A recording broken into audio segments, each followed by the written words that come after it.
أعوذ بالله من الشيطان الرجيم بسم الله الرحمن الرحيم الحمد لله رب العالمين والصلاة والسلام على رسول الله سيدنا محمد وعلى آله وصحبه أجمعين اللهم رب اشرح لي صدري ويسر لي أمري واحلل عقدة من لساني يفقه قولي.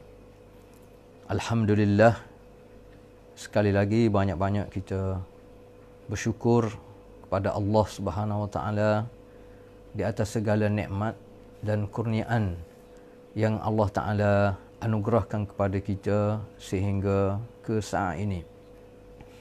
Antara nikmat yang paling besar selain daripada nikmat iman dan Islam adalah nikmat masa. Sesuai dengan situasi yang ada sekarang ni, kita rasa terlalu banyak masa kita yang terluang. Dan Alhamdulillah, dengan kecanggihan ilmu dan teknologi, kita boleh memenuhi ruang masa kita yang begitu luas untuk termasuk perkara-perkara yang boleh memberi faedah dan manfaat pada kita. Dan termasuk antaranya kita sama ada kita tambah ataupun kita kukuhkan ilmu yang sedia ada pada kita. Terlalu banyak kita tengok dan kelebihan pada kita untuk kita pilih mana-mana channel, mana-mana YouTube, mana-mana asatizah dan orang yang berkepakaran dalam bidang masing-masing, mengikut minat dan kecenderungan kita masing-masing.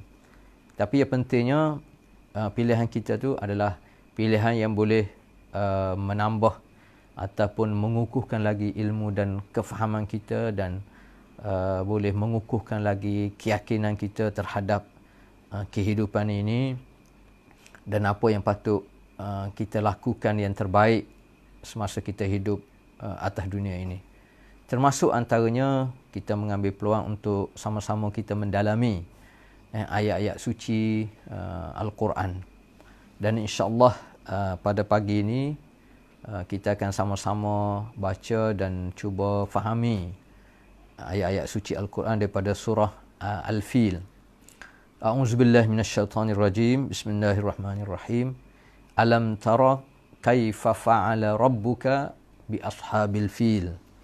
Alam yaj'al kaidahum fi tadlil wa arsala 'alaihim tayran ababil tarmihim bihijaratin min sijil faja'alahum ka'asfin ma'kul. Sadaqallahul azim. Ayat-ayat yang ringkas daripada surah Al-Fil ni, tetapi juga dia mempunyai terlalu banyak ilmu, terlalu banyak faedah dan manfaat serta istinbat yang kita boleh ambil daripada surah ni. Kalau kita perhati surah ni, dia berkaitan rapat dengan sejarah pembinaan Kaabah itu sendiri. Dia berkaitan rapat dengan sejarah Abrahah dan tentera bergajah. Dan dia mungkin ada kaitan dengan ucapan yang masyhur yang dikeluarkan oleh, yang diucap oleh Abdul Muttalib, inna lil baiti rabbun yahmiha. Apabila dia sebut depan Abrahah betapa Kaabah ni ada tuan dia yang akan dia jaga Kaabah ni daripada diruntuhkan.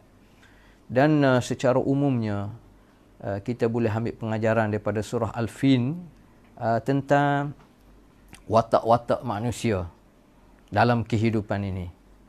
Kalau kita perhati, orang yang berlainan, tetapi perjalanan hidup tu sama. Ada watak, kita panggil watak orang yang berpegang pada prinsip. Ada watak berkaitan dengan pengkhianat. Ada watak berkaitan dengan orang dikelilingi orang yang berpegang pada prinsip, mana kita panggil sahabat-sahabat yang setia dalam setiap sejarah kehidupan, termasuk dalam surah Al-Fil ni kita boleh ambil pengajaran tentang macam mana sebahagian orang yang dengki, dan dalam sejarah juga berterusan sampai ke sekarang ni, orang yang apabila tidak puas hati, dia dengki, dia sanggup guna contohnya sihir, sanggup guna racun dan macam-macam cara. Jadi itu pengajaran-pengajaran yang kita boleh ambil daripada surah Al-Fil ni. Kalau kita tengok ayat yang pertama, Allah Ta'ala sebut, Alam tara kaifa fa'ala rabbuka bi ashabil fil. Dan tidakkah kamu tengok, tidakkah kamu perhati. Di sini dari satu sudut kita tengok, alam tara, setengah ulama dia memberi makna alam ta'lam. Tidakkah kamu tahu. Kalau alam tara di sudut makna zahirnya, tidakkah kamu tengok, tidakkah kamu lihat. Dia juga memberi makna alam ta'lam, tidakkah kamu tahu. Jadi sama ada kita lihat, sama ada kita tahu, kita fikir, dia sebenarnya berkait dengan nikmat asas yang Allah Ta'ala anugerahkan kepada kita semua. Contohnya ayat Quran sebut, A'udzubillahi minasyaitonirrajim, Wallahu akhrajakum min butuni ummahatikum la ta'lamuna syai'a wa ja'ala lakumus sam'a wal absara wal af'idah la'allakum tashkurun. Semuanya Allah Ta'ala cerita ni nak suruh manusia fikir dan nak suruh kita manusia ni sebenarnya bersyukur pada Allah SWT di atas kepelbagaian nikmat tersebut. Antara nikmat ialah ketika mana setiap daripada kita ni keluar daripada perut mak kita, langsung kita tidak ada ilmu. La ta'lamuna syai'a. Kita tidak tahu apa-apa. Daripada situ Allah Ta'ala anugerahkan kepada kita pendengaran, penglihatan dan akal. Banyak ayat-ayat apabila cerita tentang bab ni, Allah Ta'ala mulakan dengan pendengaran dulu. Sebahagian pengkaji, dia kaji sebab apa? Sebab kita manusia ni, apabila kita lahir, keluar daripada perut mak kita, kita dapat mula-mula asas ilmu melalui pendengaran. Maknanya kita dengar. Budak yang kecil tu, yang lahir daripada perut mak dia, dia dengar. Tapi dia tak dapat melihat lagi. Kalau ikut kajiannya, selepas 3-4 hari, barulah mata dia tu berfungsi. Jadi sebab itulah ayat ni juga ada kaitan rapat apabila Allah Ta'ala sebut alam tara. Tidakkah kamu tengok? Dia juga memberi makna tidakkah kamu tahu. Maknanya guna melalui penglihatan, melalui pendengaran dan nikmat akal yang Allah Ta'ala anugerahkan kepada kita semua. Apa yang Allah Ta'ala minta kita tengok, kita perhati? Tentunya dalam ayat ni, kaifa fa'ala, macam mana. Jadi apabila sebut kaifa, macam mana ni, Allah Ta'ala seolah-olahnya minta kepada kita supaya perhati sungguh-sungguh. Macam mana perjalanan, macam mana perjalanan sejarah, gerakan Abrahah, agenda yang dia buat untuk meruntuhkan Kaabah tu. Mesti tidak semata-mata untuk meruntuhkan Kaabah. Mesti ada agenda lain. Dan macam mana perjalanan sejarah tu, macam mana boleh berlaku peristiwa itu. Itu yang ditekankan dalam kaifa. Fa'ala rabbuka. Yang memperjalankan perjalanan ni, peristiwa ni, seolahnya 100% daripada Allah Subhanahu Wa Taala. Kalau kita perhati, tidak ada peranan langsung daripada manusia, daripada Abdul Muttalib dan kabilah-kabilah besar pada masa itu. Semuanya akhirnya diserah kepada Allah SWT. Dan peristiwa ni berkait dengan bi ashabil fil, tentera bergajah, sebagaimana yang kita tahu. Secara umumnya ayat ni memberi makna, kita boleh faham apabila Allah Ta'ala minta setiap daripada kita manusia ni ingat balik sejarah peristiwa Ashabul Fil ni, termasuk pada orang-orang yang menolak dakwah, risalah, ajaran yang dibawa oleh Nabi SAW. Termasuk di zaman Nabi itu sendiri. Sebab peristiwa ni, tentera bergajah ni, berlaku, setengah riwayat kata, tahun Nabi dilahir lah. Ada riwayat kata 30 hari, ada riwayat kata 50 hari antaranya sebelum Nabi dilahir. Artinya apabila Nabi membesar dan jadi Nabi umur 40, masih ramai lagi masyarakat Arab, kabilah Quraisy termasuk yang berada di sekitar tu, dan juga Jazirah Arab, kepulauan Arab tu, kebanyakannya masih ingat lagi sejarah ni. Jadi apabila baca ayat Quran ni, Allah Ta'ala nak minta supaya mereka ni fikir balik. Fikir balik orang yang menentang dakwah Nabi ni, macam mana kesudahan. Termasuk sepatutnya diambil pengajaran iktibar daripada apa yang berlaku kepada Abrahah dan tentera dia. Itu yang pertama. Yang kedua, kita boleh beri makna kefahamannya, alam tara kaifa fa'ala rabbuka bi ashabil fil. Maknanya Allah Ta'ala nak kita panggil, nak itab lah, nak tegur orang yang termasuk orang yang hidup sezaman dengan peristiwa tersebut. Sepatutnya dia dengan mudah kita panggil menerima dakwah, risalah Islam yang dibawa oleh Nabi sallallahu alaihi wasallam. Sebab kalau kita perhati mengikut sejarahnya, kesudahan orang yang kufur, kesudahan orang yang nifak, kesudahan orang yang khianat, kesudahan orang yang tak terima apa yang dibawa oleh Islam, dakwah yang dibawa oleh Nabi sallallahu alaihi wasallam ni, yang berakhir dengan kehancuran. Jadi satu kerugian yang besar. Artinya apabila kita baca ayat, mana-mana ayat, termasuk ayat ni, alam tarakai. Alam dia memberi makna kepada kita, kalau di sudut bahasa Arabnya, lam tu dia boleh harf nafi, jazam, qalb. Macam mana apabila kita baca alam, hamzah tu dia memberi makna pertanyaan yang perlu diberi perhatian. Dan apabila penggunaan lam tu, alam seolah apabila Allah Ta'ala minta seolah benda tu, peristiwa tu macam berlaku depan kita, walaupun peristiwa tu dah 1400 tahun lebih dah berlalu, tapi seolah dia hidup dalam kehidupan kita. Jadi apabila kita baca ayat, macamlah kita baca ayat, contohnya, Qul a'udzu birabbin nas. Qul, apabila kita sebut Qul, katakanlah tu, kita kena faham, yang suruh kata ni adalah Allah Subhanahu Wa Ta'ala. Ia satu arahan daripada Allah Subhanahu Wa Ta'ala. Allah Ta'ala suruh siapa dia kata? Asasnya kepada Nabi kita Muhammad sallallahu alaihi wasallam. Maknanya satu kemuliaan apabila Allah Ta'ala suruh Nabi kita Muhammad SAW. Itu satu kemuliaan kepada Nabi kita. Macam kehidupan kita lah. Kalau ayah kita ataupun mak kita yang suruh kita, yang arah kita satu benda, sebenarnya satu kemuliaan, bukan satu bebanan. Ayah kita, mak kita sendiri yang minta kita laksana tugas ni, yang beri arahan ni. Kalau orang yang faham tak, mana dia kena rasa itu satu kemuliaan untuk dia. Apatah lagi yang arah ni adalah Allah Subhanahu Wa Ta'ala.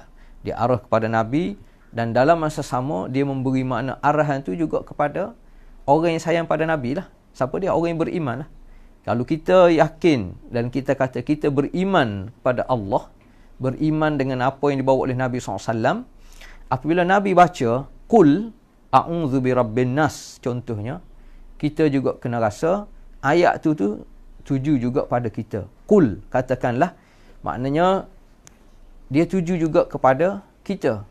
Satu kemuliaan tu daripada Allah kepada Nabi dan kepada orang yang mengikut apa yang dibawa oleh Nabi. Dan dia juga memberi makna apabila kita sebut qul, dia menuntut kepada kita istihdar al-qalb wal-aql, supaya kita hadirkan akal kita, hati kita. Itu makna dia apabila sebut qul. Jadi sama dengan apabila kita baca alam tara, tidakkah kamu tengok, tidakkah kamu perhati.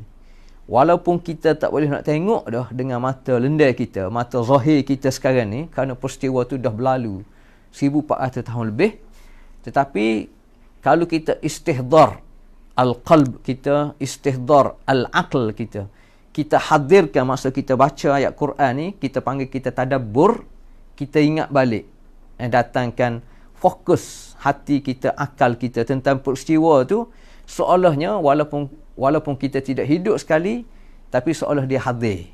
Sebagaimana orang boleh buat filem contohnya. Peristiwa-peristiwa yang dah beratus-ratus tahun, beribu tahun berlalu, dia boleh. Sebab apa? Sebab dia fokus. Begitu juga kita dengan ayat Quran ni, apabila kita baca, kita kena hadirkan hati kita, akal kita, termasuk ayat ni lah. Alam tara kaifa fa'ala rabbuka bi ashabil fil. Macam mana Allah Ta'ala buat kepada Abrahah dan tentera bergajah. Dan daripada sini juga kita boleh faham, dalam Quran ni, antara keistimewaan dia, kelebihan dia, kekuatan dia, banyak sejarah-sejarah, peristiwa-peristiwa yang Allah Ta'ala cerita dengan tujuan apa? Dengan tujuan untuk kita ambil iktibar, untuk kita ambil pengajaran. Dan sebenarnya Allah Ta'ala tahu tabiat kita manusia ni antaranya suka pada cerita. Jadi sebab itulah Allah Ta'ala banyak bawa cerita dalam Al-Quran ni. Termasuk kalau kita perhati kisah-kisah semenjak zaman Nabi Adam lagi. Kisah sebahagian Nabi-Nabi, kisah umat-umat terdahulu. Tidak ada tujuan lain melainkan supaya kita dapat mengambil pengajaran daripada setiap peristiwa tersebut, termasuk peristiwa yang berlaku kepada Abrahah dan tentera bergajah. Ayat yang kedua, alam yaj'al kaidahum fi tadlil. Alam yaj'al kaidahum fi tadlil. Kamu tidak perhati ke macam mana Allah Ta'ala menjadikan al-kaid, kita sebut tipu daya, ataupun istilah moden kita boleh sebut juga konspirasi. Konspirasi yang dilakukan oleh Abrahah ni, konspirasi peringkat tertinggi. Kalaulah setengah riwayat sebut, antara tipu daya, konspirasi yang dilakukan oleh Abrahah ni, dia mencari alasan macam mana untuk dia pergi serang Mekah, untuk meruntuhkan Kaabah. Antara tipu daya konspirasi yang dibuat ialah dia sengaja bakar Al-Qullais, kanisah gereja yang dia bina di Yaman tu. Ada setengah riwayat kata yang dia jadi naik angin, jadi marah Abrahah ni kerana ada orang Arab pergi buat najis dalam gereja tu. Tapi ada juga riwayat sebut antaranya dia mencari alasan konspirasi, untuk dia mencari alasan yang kukuh macam mana nak pergi runtuhkan Kaabah, adalah dia pakat sama-sama dia untuk bakar Qullais, gereja yang dia bina. Itu antara makna kaid. Jadi Allah Ta'ala minta alam yaj'al kaidahum. Tidakkah kamu tengok macam mana tipu daya, konspirasi sebenarnya bukan juga dituju kepada Abrahah, dituju kepada manusia keseluruhan. Cuma dalam surah ni sebut berkaitan dengan Abrahah. Pengajarannya dia terlalu luas dalam kehidupan. Tipu daya manusia, konspirasi manusia ni fi tadlil, dia berakhir dengan sia-sia sebenarnya. Kalau kita perhati juga, macam contohnya kisah sebab apa yang Abrahah ni sanggup merentas daripada Yaman nak pergi ke Saudi. Kalau ikutnya beratus-ratus, mungkin beribu kilometer nak boleh ke Sapa. Tapi dia sanggup kerana apa? Kerana setengah kajian disebut sebab dia ada agenda. Agenda dia berkait dengan nak meruntuhkan dakwah, nak meruntuhkan Islam, akidah Islam yang dibawa oleh nabi-nabi terdahulu. Dia nak meluaskan jajahan takluk dia. Di samping tabiat manusia ni, dia nak monopoli, kita panggil, nak ihtikar, nak monopoli kekuatan ekonomi antaranya. Sedangkan pada masa tu, Yaman ni termasuk sebuah negara yang masyhur. Dia tamadun dia tersendiri. Dia juga menjadi tempat tumpuan perniagaan. Dan tok-tok Arab ni, kafilah Arab di Mekah dan di Syam ni, ada juga yang apabila mari musim sejuk, sebagaimana kita tahu, semua pakat pergi ke Yaman untuk berniaga. Tapi tabiat manusia kadang-kadang, orang panggil kalau boleh betih nak pohon, sanggup dan nak monopoli. Juga sebagaimana berlaku pada kisah kerajaan Sabak dulu, juga di Yaman. Dalam ayat Quran dan surah Sabak ada disebut, laqad kana li saba'in fi maskanihim ayah. Kehidupan generasi yang hidup di zaman kerajaan Sabak juga dulu merupakan tanda-tanda kekuasaan Allah Ta'ala. Macam mana Allah Ta'ala beri kemudahan, beri kemahuan hidup, seolah kiri kanan jalan, maknanya negara Sabak pada masa tu penuh dengan kesuburan, subur, perniagaan, kehidupan yang bermewah. Nak digambarkan macam mana hampir keseluruhan rakyat dia pada masa tu hidup dalam keadaan mewah. Tetapi manusia, tabiat dia, kadang-kadang apabila diberi kemudahan kehidupan, kemewahan, kesenangan, dia lupa kepada Allah Subhanahu Wa Taala. Menyebabkan akhirnya Allah Ta'ala iqab dia, beri azab, antaranya dengan tentera daripada air. Fa'arsalna alaihim sailal arim. Maknanya tsunami yang begitu besar sehingga menghancurkan kehidupan kerajaan Sabak pada masa itu. Dan antara puncanya kerana apa? Allah Ta'ala sebut, وَجَعَلْنَا بَيْنَهُمْ وَبَيْنَ الْقُرَى الَّتِي بَارَكْنَا فِيهَا قُرًى ظَاهِرَةً وَقَدَّرْنَا فِيهَا السَّيْرِ سِيرُوا فِيهَا لَيَالِيَ وَأَيَّامٍ آمِنِينَ. Macam mana Allah Ta'ala gambarkan kehidupan mereka tu mewah. Mana perjalanan mereka daripada satu tempat ke satu tempat, mereka dah dapat tentukan perjalanan yang jauh, nak transit mana, R&R di mana, semua sekali, dan dalam keadaan siang malam perjalanan itu dalam keadaan aman. Tetapi tabiat manusia ni apabila sampai satu tahap, dia tomok. Tomok, dia berkait dengan bakhil pula. Jadi begitu juga pada kerajaan Sabak pada masa tu ni, kisah Sabak ni, faqalu rabbana ba'id baina asfarina wa zalamu anfusahum. Terutamanya orang kaya yang nak monopoli perniagaan ni, dia nak kalau boleh tafsiran ayat faqalu rabbana ba'id baina asfarina. Dia dah mula menzalimi diri dia sendiri sebenarnya tanpa dia sedar. Jadi antaranya kerana dia nak monopoli perniagaan supaya dikuasai oleh individu tertentu, kelompok tertentu sahaja, tidak nak dinikmati oleh seluruh rakyat. Jadi dia fikir antara caranya ialah dia runtuhkan sebahagian bangunan-bangunan untuk dia bina bangunan baru. Jadi sedangkan bangunan yang dia runtuh tu masih berfungsi dengan baik. Tapi kerana dia tomok, kerana nak harta kekayaan yang lebih ni, dia ikhtiar, dia cuba, dia buat kait, dia buat tipu daya, konspirasi, supaya akhirnya kerajaan pada masa itu meruntuhkan banyak bangunan-bangunan yang ada. Pentafsiran lain juga disebut ayat ni dia memberi makna supaya sebahagian bandar-bandar kecil ni diruntuhkan, dihapuskan. Kerana apa? Kerana supaya peniaga-peniaga kecil ni tak dapat berniaga. Kerana apa? Kerana sebahagian daripada pasar, bandar-bandar kecil ni sudah tak ada.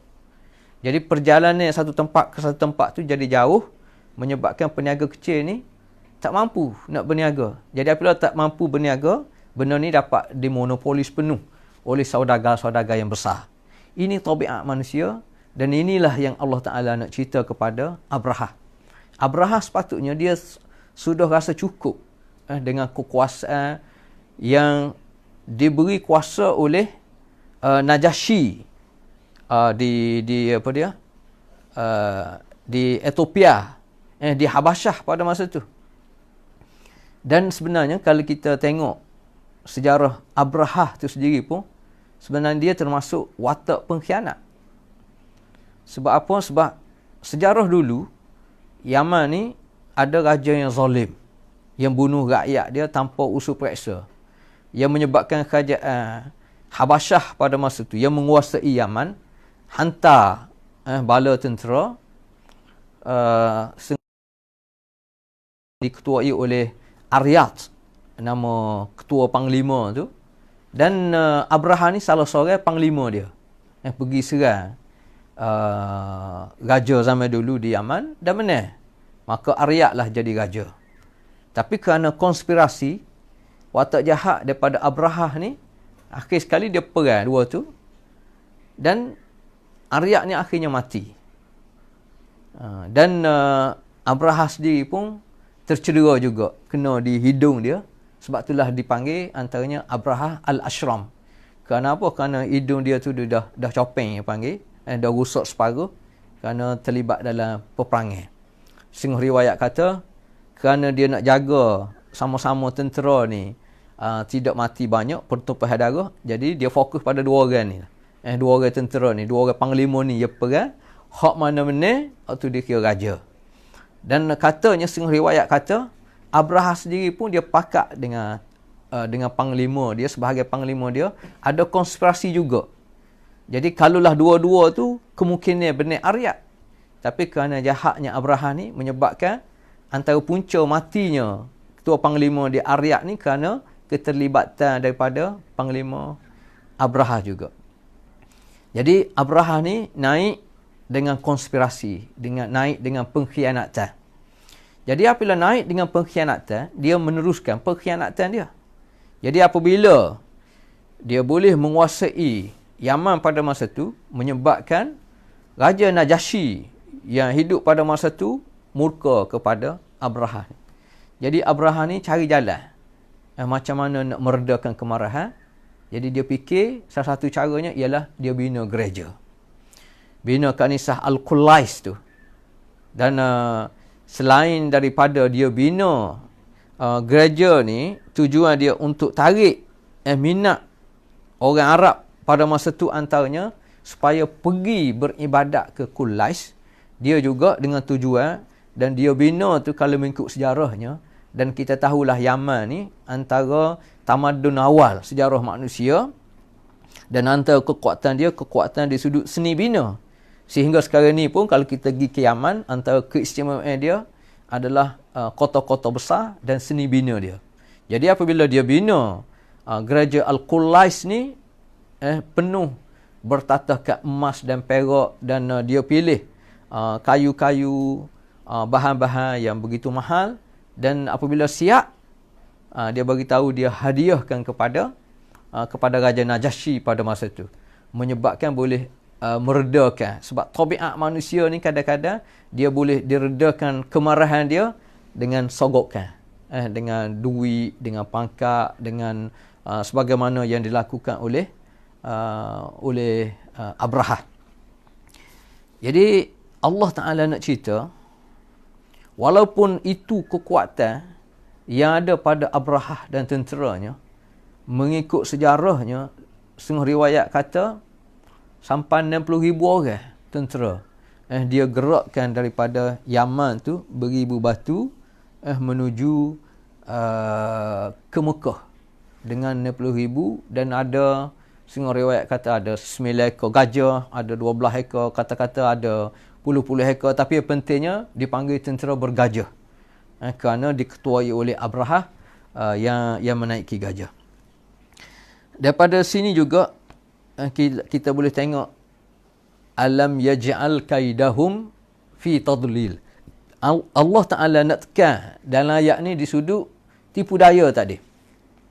Tipu daya manusia ni, konspirasi yang manusia buat, walaupun peringkat tertinggi macam Abrahah ni yang melangkaui empayar kekuasaan dia, nak luahkan empayar, tapi kerana dia berkaitan dengan Allah Subhanahu Wa Taala, jadi Allah Ta'ala rakyat secara jelas fi tadlil. Semuanya akan gagal. Semuanya akan sia-sia. Sebab itulah banyak juga ayat-ayat Quran yang cerita tentang tipu daya ni, tentang konspirasi ni. Inna kaida syaitana kana dha'ifa.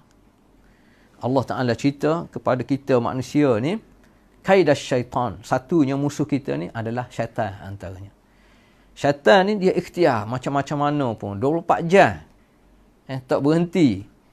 Dia gagal kat tu, dia masuk jalan tu, dia tak boleh kat ni, dia tak boleh macam-macam. Manusia, supaya akhirnya manusia ni lupa kepada Allah Ta'ala. Dia cari mana titik lemah manusia. Ada manusia lemah dengan puji. Apabila dipuji, hilang kewarasan dia. Kadang-kadang manusia ni lemah dengan duit. Bagi duit. Tak boleh 1,000, bagi 10,000. Tak boleh 10,000, bagi 1,000,000. Tak boleh 1,000,000, bagi 5,000,000. Bagi 10,000,000, manusia sanggup. Jadi, manusia ni kadang-kadang lemah kerana tengok duit. Ada lemah kerana dijanji dengan janji macam-macam. Ini perangai syaitan. Tapi, kita orang Islam, terutamanya, Allah Ta'ala ajar kita, belah-belah mana pun kita kena yakin, inna kaidash syaitani kana dha'ifa. Dan Allah Ta'ala tunjuk kisah sejarah macam mana supaya kita ambil iktibar, hikmat Allah Ta'ala uji Nabi Adam dengan syaitan, dengan iblis juga. Walaqad ahidna ila adama min qabl fanasiya walam najid lahu azma. Sehingga Allah Ta'ala terpaksa minta Nabi Adam ni keluar daripada syurga, hidup atas dunia. Tapi sebenarnya itu perjalanan hidup yang Allah Ta'ala nak buat.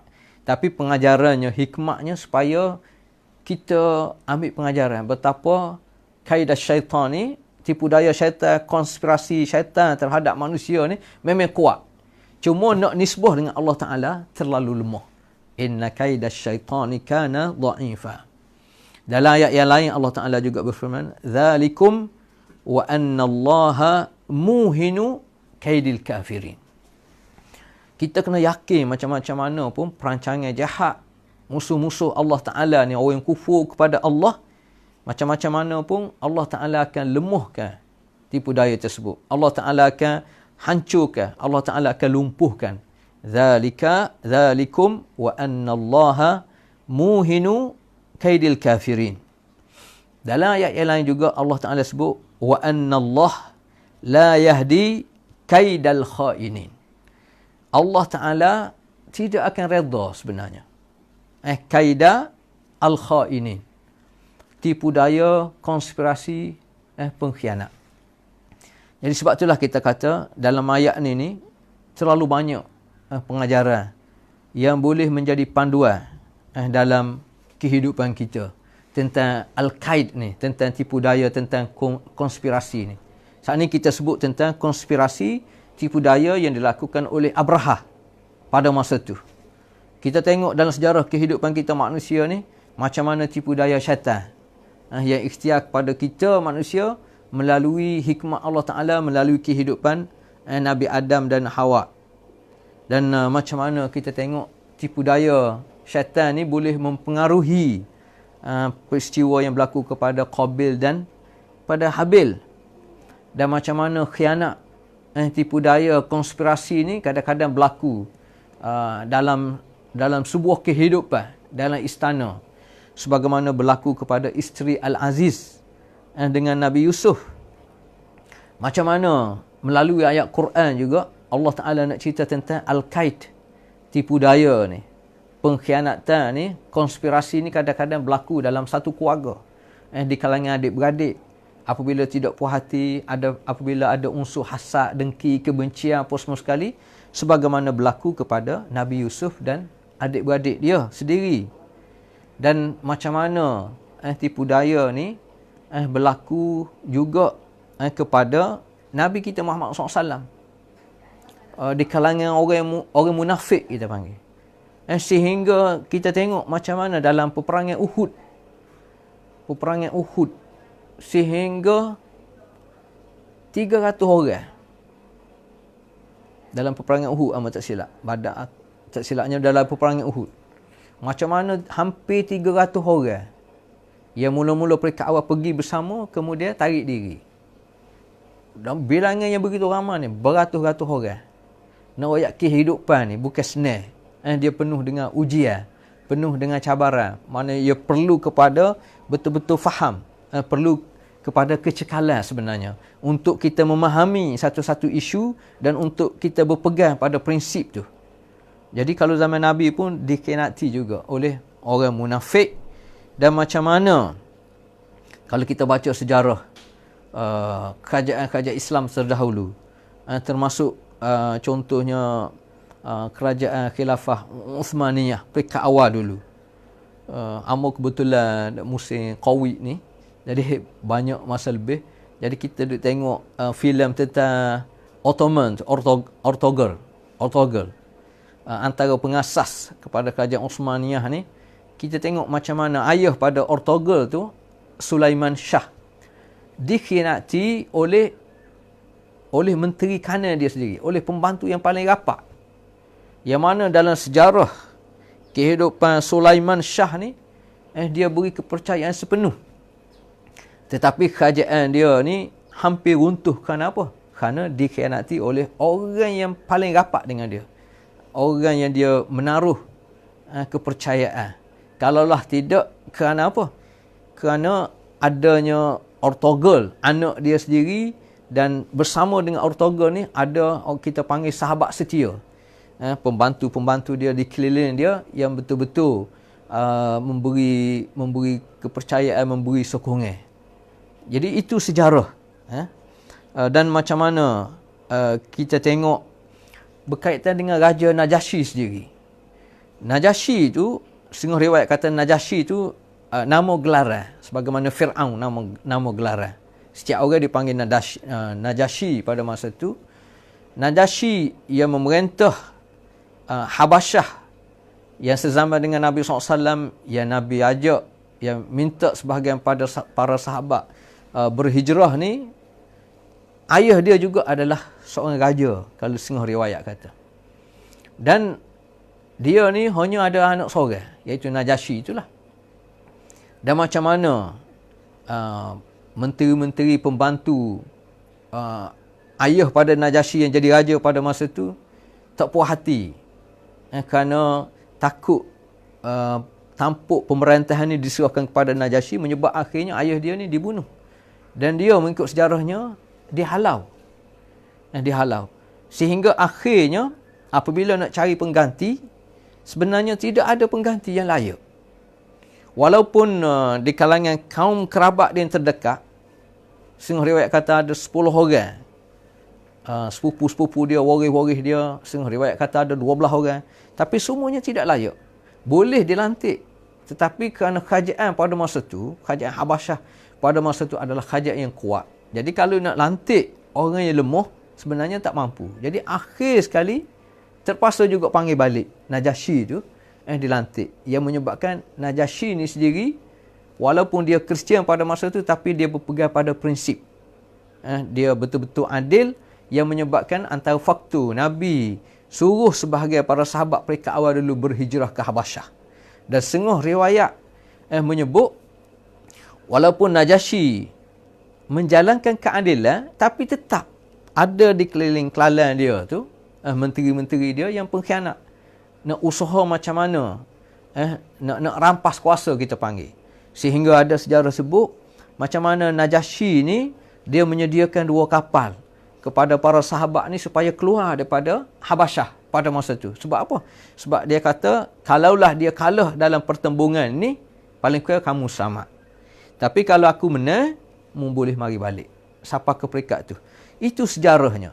Jadi sebab itulah kita tengok, sejarah ni dia tetap berulang. Kisah, isu tu benda yang sama. Cuma orang berlainan. Tapi watak-watak tu tetap sama. Pengajaran yang kita boleh ambil, alam yaj'al kaidahum fi tadlil, berkait dengan tipu daya konspirasi ni, kita kena yakin akhir sekali fi tadlil. Nak nisbah kepada Allah Ta'ala, semua akan sia-sia. Semua akan gagal, semuanya akan terbongkar hakikatnya. Semenjak zaman Nabi Adam sampai ke zaman kita, berterusan sampai ke hari kiamat, watak-watak orang yang berpegang pada prinsip tetap ada. Watak pengkhianat tetap ada. Watak orang yang dengki, orang yang benci, orang yang sanggup melakukan apa saja kerana kebencian dan hasad dengki itu tetap ada. Watak orang yang sanggup guna, contohnya guna sihir, guna racun, tetap ada. Orang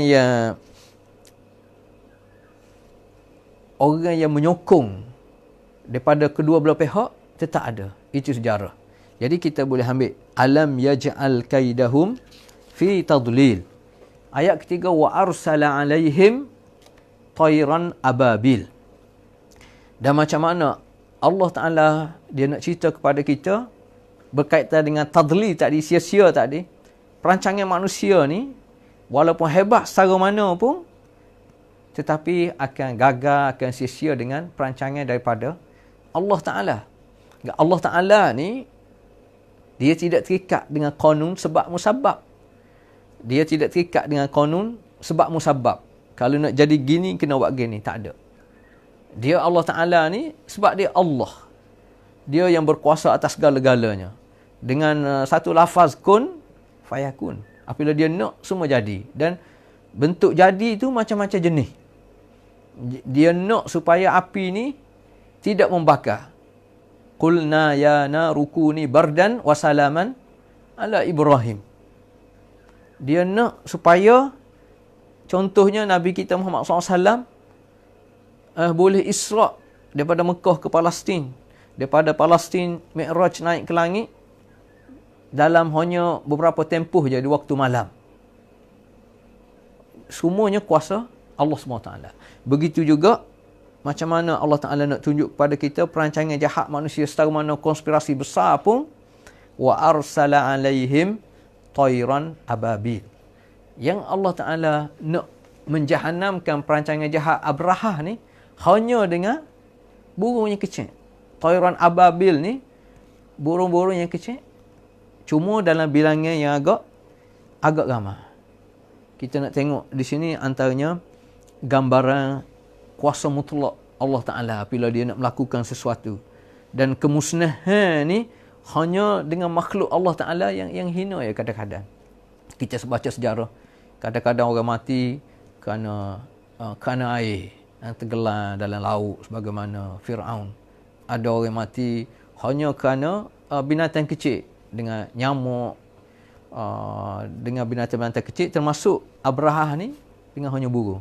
Kita sekarang ni pun kita virus corona ni, COVID-19 ni, kadang-kadang tentera Allah yang begitu kecil. Tentunya ada hikmat tersendiri yang perlu kita ambil pengajaran. Sehebat manusia tamadun yang begitu semana, semua manusia pakat takut belaka. Tak tahu macam mana nak sesat. Tidak ada cara selain pada, ya memang kita kena ikhtiar dengan kepakaran yang ada, tetapi kita tak boleh langsung tinggal permintaan, hubungan kita, doa kita kepada Allah Subhanahu Wa Taala. Sebagaimana kita kata, kita hidup atas dunia ni, tambah sekarang ni makan saja, makan minum sebab tak nak pergi mana. Dan kalau kita nak beri makanan kepada akal kita, kita boleh baca buku, kita boleh dengar cerita, kita boleh apa semua sekali. Dan makanan roh kita juga kita kena ada. Makanan jiwa kita, makanan kehidupan kita, iaitu antaranya sentiasa berdoa, beristighfar kepada Allah Subhanahu Wa Taala. Ini yang berlaku antaranya kepada Abrahah. Kerana Abrahah dia tidak fikir kekuasaan dia tu hanya terlalu kerdil, terlalu rendah dan hina, nak banding dengan kekuasaan Allah Subhanahu Wa Taala. Apabila Allah Taala nak hancurkan, hanya Allah Taala hantar tayran ababil tarmihim bihijaratin min sijil. Maknanya burungnya kecil. Kalau dia bawa batu-batu kerikil pun batu kerikil yang kecil lah. Tarmihim bihijaratin min sijil. Min sijil ni maknanya tanah yang dibakar. Mana tanah tu sendiri asal dia kita sebut lembut lah. Tapi apabila dibakar apa semua sekali, dia akan jadi kerah. Akan jadi kerah. Tin yabis mutahajir. Asalnya tanah ni tanah lembut, tapi dia dikeringkan, kemudian dibakar sehingga dia jadi kerah. Itu antara makna min sijil. Tapi yang pentingnya dengan apa dia, berat yang begitu ringan sekali, dibawa oleh burung yang kecil. Katanya setiap burung tu ada 3 butir batu di mulut dia, mucung dia, dan di kaki dia, kiri kanan, di atas. Sebagaimana juga berlaku kepada kaum Lut. Disebut juga kaum Lut. Falamma jaa amruna. Kaum Lut ni sebab dia berkait dengan manusia hidup lawan fitrah. Allah Ta'ala buat kita ni lelaki puan, supaya kita nak hidup ni, kesempurnaan kehidupan antaranya ialah dengan perkahwinan antara lelaki dengan perempuan. Tapi manusia ni kadang-kadang dia nak lawan fitrah, sebagaimana berlaku kepada kaum Lut, menyebabkan akhirnya Allah Ta'ala atas utusan jadi tamu kepada Nabi Ibrahim. Utusan tu adalah malaikat. Jadi qalu inna ursilna ila qaumin mujrimin. Apabila Nabi Ibrahim makan hidangan supaya makan, malaikat ni tak makan, bukan malaikat, cuma dalam rupa manusia. Jadi apabila tanya apa tujuan kamu, malaikat kata kami diutus oleh Allah kepada satu kaum yang melakukan jenayah yang besar. Linursila alaihim hijaratan min tin. Batu daripada tanah, musawwamatan inda rabbika lil musrifin. Sebahagiannya menyebut tanah batu kecil ni dah ditulis tanda.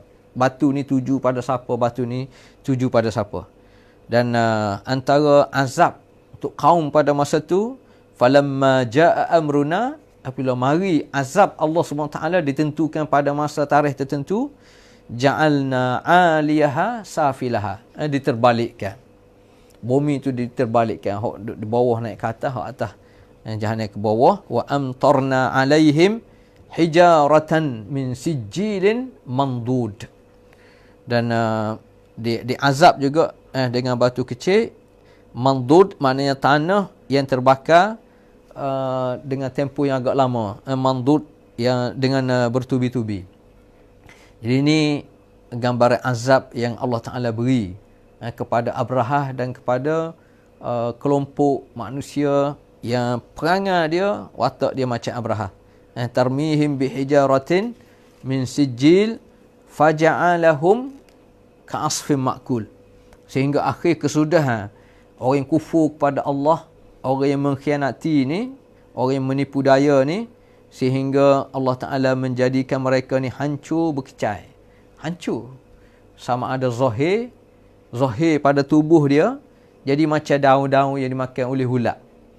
Maknanya daun-daun ataupun pokok-pokok yang dimakan oleh ulat, yang manusia tak cara, akhir sekali dimamuh oleh tanah, dia hancurkan oleh, dibawa oleh angin-angin.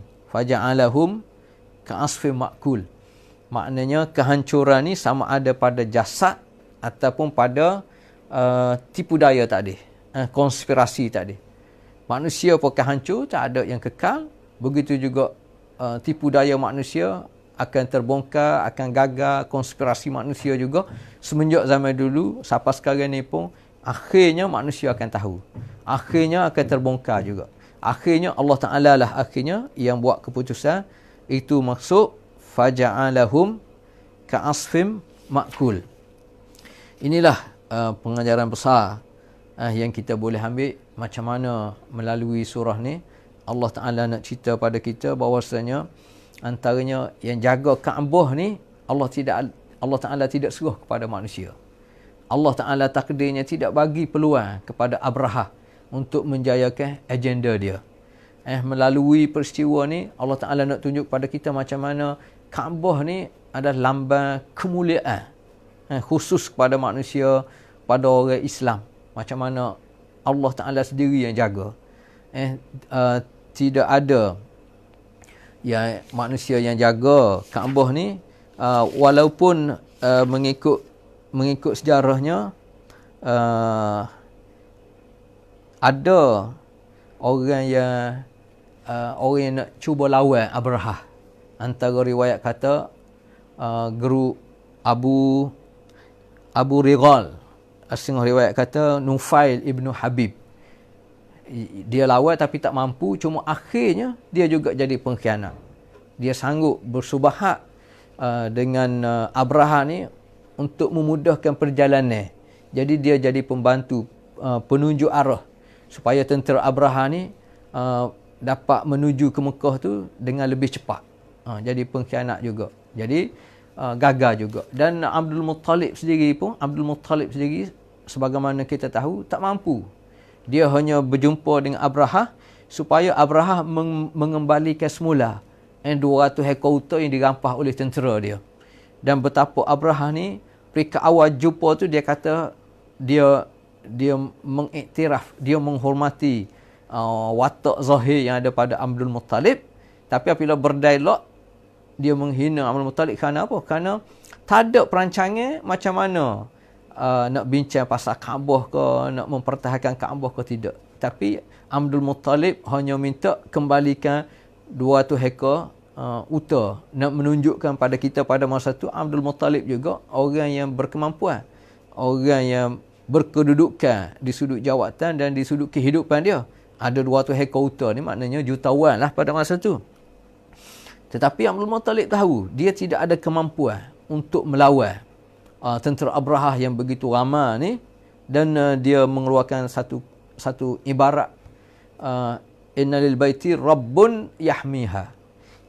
Dia ni tuan kepada unta, tapi Kaabah ni ada tuan dia. Jadi tuannya dia yakin maknanya Allah Subhanahu Taala lah. Jadi itu pengajaran yang kita boleh ambil, dan macam mana kita tengok kemuliaan Kaabah tu sendiri. Yang mengikut sejarahnya ada kata malaikat yang mula-mula bina, ada kata Nabi Adam. Tapi mengikut Al-Qurannya inna awwala baitin wudi'a lin-nasi lalladzi bi Bakkata mubarakan wa hudan lil alamin. Dalam ayat yang lain sebut wa idh yarfa'u Ibrahimul qawa'ida minal baiti wa Ismail rabbana taqabbal minna innaka antas samiul alim. Maknanya pendapat yang lebih rajih setakat ni rasanya yang bina Kaabah ni adalah Nabi Ibrahim bersama Nabi Ismail. Dan kita tengok sampai sekarang ni macam mana peranan Kaabah tu sendiri. Maknanya ajaran Islam ni dengan rukun Islam, antaranya manusia kena laksanakan ibadat haji dan umrah bagi yang berkemampuan. Dan macam mana sehingga sekarang ni manusia daripada seluruh pelosok kerana keberkatan doa, kerana kehendak Allah Subhanahu Taala. Dan kita perhati macam mana ibadat haji ni kita panggil satu ibadat yang lengkap, yang berpakej. Maknanya orang nak melaksanakan ibadat haji ni, dia kena ada harta yang cukup, dia kena peruntukkan masa tertentu, dia melibatkan tenaga, bahkan dia melibatkan nyawa kadang-kadang. Jadi sebab itulah kita yang Allah Ta'ala beri ruang lagi kehidupan dengan nikmat kesihatan dan nikmat kemampuan untuk hidup atas dunia ni, kita sendiri juga merasai sekarang ni kesan daripada wabak ni yang kita anggap ujian daripada Allah Ta'ala. Hatta yang nak pergi Mekah pun, nak buat umrah, nak buat haji pun tak boleh. Artinya kalau kita diberi peluang sebenarnya untuk buat ibadat haji umrah ni, kita kena betul-betul fokus. Tujuan sebenar kita adalah lillahi ta'ala. Sebab kadang-kadang kalau kita diberi kemudahan oleh Allah Ta'ala, tahun ni boleh pergi, tahun depan boleh pergi, kadang-kadang kita puas-puas hidup je lah, kita pergi buat umrah. Kadang-kadang. Dan kadang-kadang orang umrah ni kerana apa? Kerana dia teringat dia makan nasi mandi ke, ataupun dia ingat ada bangunan tempat dia pergi shopping ke. Jadi kita kena betul balik niat kita. Apabila kita pergi buat umrah, buat haji ni, maknanya antara ibadat yang lengkap nak menunjukkan perjalanan kehidupan kita atas dunia nak menuju ke akhirat. Inilah pengajaran yang kita boleh ambil daripada surah Al-Fil. Semoga memberi manfaat kepada kita semua. Wassalamualaikum warahmatullahi taala wabarakatuh.